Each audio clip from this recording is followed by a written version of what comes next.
affecting everyday life of people like me who actually love this country and pay my taxes. I work, I have kids, I have 5 dogs, and I just feel like I'm not welcome anymore. Sandra in Highbury, hello. Hi, Sheila. Hello. Hello there. Where'd you come at this from? I'm sorry, I'm very upset. I was upset. I broke down talking to your researchers before talking to you. A little bit of background on me. I come from Argentina and I hold a Spanish passport. I came to this country in 1993.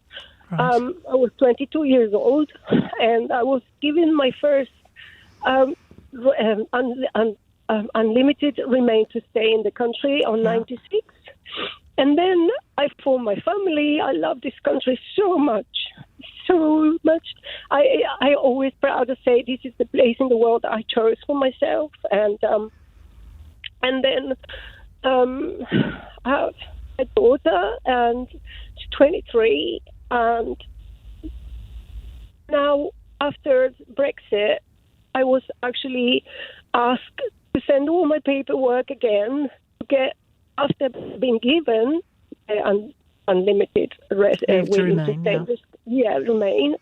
I have to apply again, that was hard to take. My husband is British, and he said, let's do the things right, and don't worry about it. It's because it's this and that, and okay, fine. Go on with my life. Me and my friend last week, went to Portugal to spend a lovely week together, and she's from Albania, and she is the same. She's been here for 9 years. She's my hairdresser, and she's been given the settlement as well, and she has 2 kids. One is in a university, and we had a fantastic time. I'm sorry, I'm so upset. Don't worry, if you're upset, you're upset. It's okay. And then we were coming back, and at the airport, we got asked to show our passport on the queue like everyone else. And we were put aside and asked for a settlement. And I'm like, what? My settlement to come into the UK.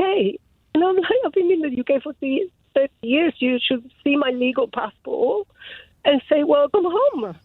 That's all I expect. And do you have a British passport as well as a Spanish one, or just a Spanish one? I haven't. Just my Spanish. Well, that should be sufficient. Yes, of course. And it was so awful. And it's just the way everything is turned, and it makes you feel so unwelcome.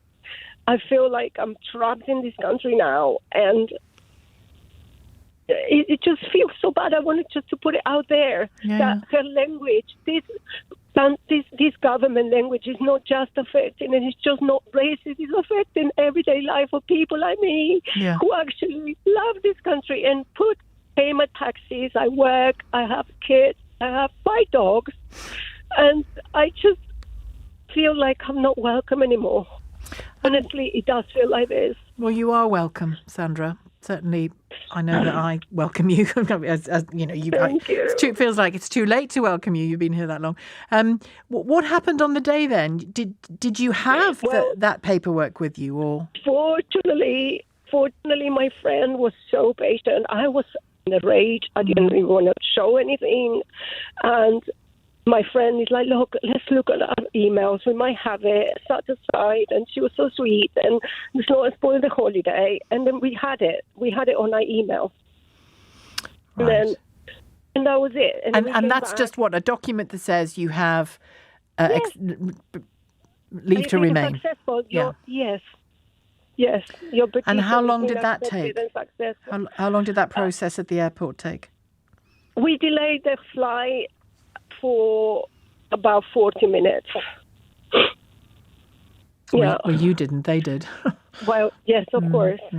They did. And, I have to say as well that most of the people on the plane were English, and they were on our side, and they were absolutely amazing, because I was upset. Yeah, well, you still are, aren't you? Yeah. I am. And I argued with my husband all the way back, because I said, I want to leave. I don't want to be here. And you love Britain, and now you feel like you're trapped in a place where people are...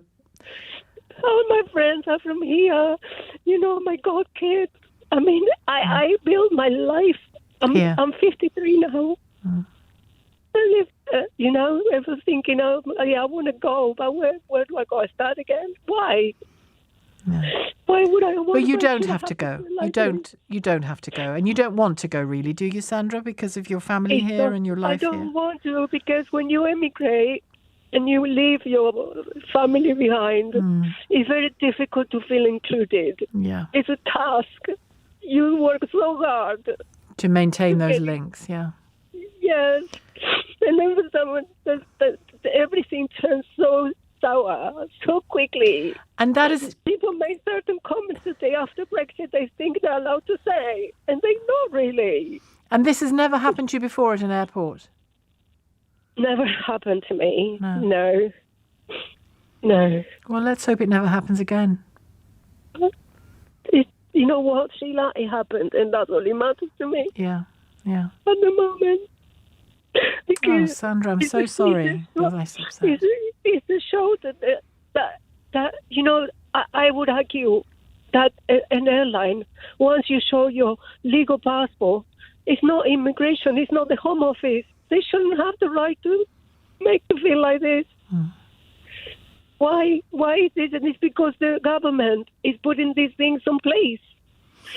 And it's just wrong. Well, the term hostile environment actually means something, doesn't it? It translates into that kind of situation that you found yourself in. Sandra, I'm so sorry you're so upset. Thank you for your call and sharing your story. I think quite illustrative of the human impact of what happens to people in ordinary circumstances.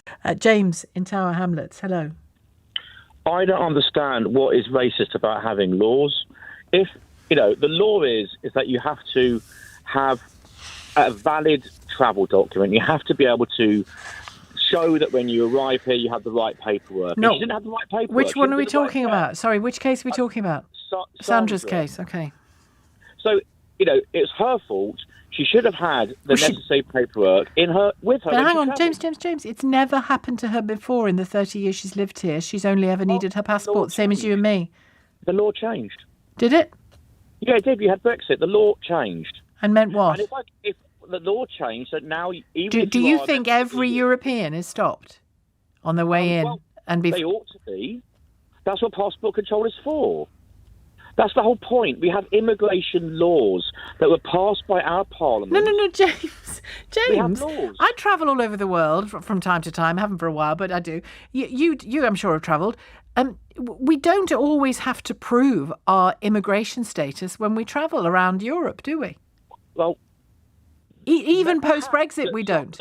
Sheila, perhaps they don't stop every single passenger, but every single passenger must have the right to travel to the UK. That's the law. She does have it. It's called a passport, James. Does she have? Is she a Spanish citizen? So what? If she doesn't have, even if she is, she's got a passport. She can't stay. But that's not sufficient. But she now, if I want to live in Spain, I'm not allowed to live in Spain. No, Spain but has laws. James, she's not seeking to live in Britain. She has lived here for 3 decades, and her British address, presumably, is on her passport. Or perhaps she doesn't have the right to live here. Does she? Has she applied for yes, you clearly didn't listen to the woman. And even if, James, I'm not going to give any more time, even if you wanted to say, tough luck, that was the day they asked you randomly to prove that you had leave to remain here, which she does because she's lived here for 30 years and has that. And her husband was at pains, her British husband, James, if you listen to her properly, was at pains after Brexit to do what was expected of them administratively to keep everything above board and clear, perhaps for such incidents. So they did everything right for 3 decades. And yes, she does have leave to remain. And you know what? Even if all she had, James, was the 3 decades, if that's all she had and a passport from Spain, the idea that you not once felt for that woman, not once felt for the clear distress that she felt, tells me all I need to know.